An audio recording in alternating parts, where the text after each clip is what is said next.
సముద్రం ఎన్నిసార్లు ఆ గుడిని ముంచెత్తినా, కత్తురు ఎన్నిసార్లు ఆ శిఖరాన్ని కూల్చినా ఒక్క లింగం మాత్రం చెరగలేదు. చరిత్ర ఎన్నిసార్లు తుడిచిపెట్టినా భక్తి మళ్ళీ మళ్ళీ లేచి నిలబడింది. ఇది కేవలం ఒక దేవాలయం కథ కాదు. ఇది చంద్రుడు స్వయంగా శివుడిని పూజించి మరణాన్ని జయించిన కథ. ఇది సోమనాథుడి కథ. 12 జ్యోతిర్లింగాలలో మొట్టమొదటిది. గుజరాత్ రాష్ట్రం సౌరాష్ట్ర తీరంలో వెరావల్ పట్టణానికి సమీపంలో ఉన్న ప్రవాస పాటంలో అరేబియా సముద్ర తరంగాలు ఒక పాదాల చెంత మోకరిల్లుతూ ఉంటాయి. ఆస్థానమే సోమనాథుడి నివాసం. సోమ అంటే చంద్రుడు, నాథ అంటే ప్రభు. సోమనాథుడు అంటే చంద్రుడికి ప్రభు అయిన శివుడు. 12 జ్యోతిర్లింగాలలో మొట్టమొదటిదిగా శివపురాణం సోమనాథుడిని కీర్తిస్తుంది. అనాదిగా నైమిసారణ్యంలో మహర్షులు సూత మహర్షిని అడిగారు, జ్యోతిర్లింగాల మహిమను, వాటి ఆవిర్భావాన్ని మాకు వినిపించండి అని. సూతుడు వినయంగా బదులిచ్చాడు, నా గురువు నుండి విన్నదాన్ని నా బుద్ధి కొద్దీ మీకు తెలియజేస్తాను. వాటన్నింటిలో మొదటిది సోమనాథుడు. దాని మహిమను శ్రద్ధగా వినండి. దక్ష ప్రజాపతికి 27 కుమార్తెలు. వారందరినీ చంద్రుడికిచ్చి వివాహం చేశారు. కానీ చంద్రుడు రోహిణిని మాత్రమే అమితంగా ప్రేమించాడు. మిగిలిన భార్యలు దుఃఖితులై తండ్రి వద్దకు వెళ్లారు. దక్షుడు చంద్రుడిని మందరించాడు. కానీ చంద్రుడు ఆ మాటలు పెడచెవిన పెట్టాడు. దుఃఖంతో నిండిన దక్షుడు కోపోద్రిక్తుడయ్యాడు. నీవు క్షయవ్యాధితో కృశించిపో అని శపించాడు. ఆ శాపం వెంటనే ఫలించింది. చంద్రుడు క్షణాల్లో కృశించసాగాడు. లోకమంతా ఆందోళనలో మునిగింది.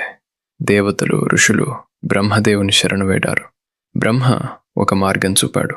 చంద్రుడు ప్రభాస క్షేత్రానికి వెళ్ళి శివుడిని ప్రసన్నం చేసుకోవాలి. అలా చంద్రుడు ప్రభాసకు చేరుకున్నాడు. 6 మాసాల పాటు ఏకాగ్రచిత్తంతో తపస్సు చేశాడు. చివరకు భక్తవత్సరుడైన శివుడు ప్రత్యక్షమయ్యాడు. నీకు మేలు కలుగుగాక అన్నాడు. శివుడు అనుగ్రహించాడు. నీ కళ ఒక పక్షంలో క్షీణించి మరో పక్షంలో వృద్ధి చెందుగాక. అదే నేటికి మనం చూసే చంద్రుని వృద్ధి క్షయచక్రం. శివుడు స్వయంగా అక్కడ సోమేశ్వరుడుగా వెలిశాడు. ప్రభాస క్షేత్రం కేవలం ఒక తీర ప్రాంతం కాదు. ఇది హిరణ్, కపిల, సరస్వతి నదుల సంగమ స్థానం.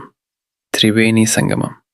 నదులు సముద్రంలో కలిసే క్షణం భూమి ఆకాశాన్ని తాకిన క్షణంలా అనిపిస్తుంది. దేవతలు ఇక్కడ ఒక పవిత్ర కుండాన్ని ఏర్పరిచారు. దాన్నే చంద్రకుండ అంటారు. ఇక్కడి నుండి కథ పురాణం నుండి చరిత్రలోకి అడుగుపెడుతుంది. సోమనాథ దేవాలయం శతాబ్దాలుగా అనేకసార్లు ధ్వంసమై మళ్లీ నిర్మించబడింది. 11వ శతాబ్దంలో మహమూద్ గజనీ దండయాత్ర చేసి దేవాలయాన్ని కొల్లగొట్టాడు. కానీ ప్రతిసారి భక్తుల హృదయాలు మళ్లీ లేచాయి. విధ్వంసం తర్వాత విధ్వంసం వచ్చిన ఈ పవిత్ర క్షేత్రపు జ్యోతి ఆరిపోలేదు.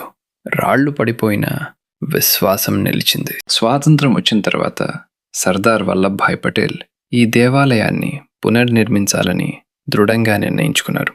ప్రజల నిధులతో ఈ పవిత్ర నిర్మాణం కలగా మొదలై సత్యంగా రూపుదిద్దుకుంది. 1951 మే 11న రాష్ట్రపతి రాజేంద్ర ప్రసాద్ స్వయంగా వచ్చి ప్రాణప్రతిష్ఠ చేశారు. నేటి సోమనాథ దేవాలయం విధ్వంసంపై విజయానికి శాశ్వత చిహ్నంగా నిలిచింది. తెల్లవారుజామున సముద్ర ఘోష మధ్య మువ్వల శబ్దం మారుమోగుతుంది. రోజుకు 3 సార్లు హారతులు జరుగుతాయి. భక్తులు వేలాదిగా బారులు తీరి దర్శనం కోసం వేచి ఉంటారు. మహాశివరాత్రి రోజున ఈ క్షేత్రం భక్తి సముద్రంలా మారిపోతుంది.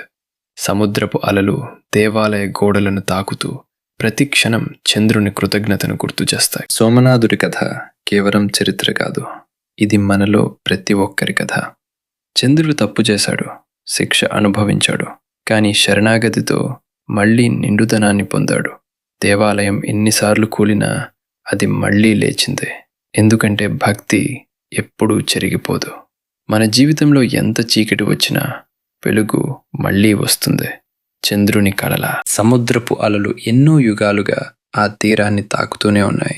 ఎన్ని దండయాత్రలు వచ్చినా, ఎన్ని శతాబ్దాలు గడిచినా సోమనాథుడి జ్యోతి ఆరిపోలేదు. ఎందుకంటే అది కేవలం రాతిలింగం కాదు, అది కోట్లాది భక్తుల విశ్వాసం. ఓం నమ శివాయ.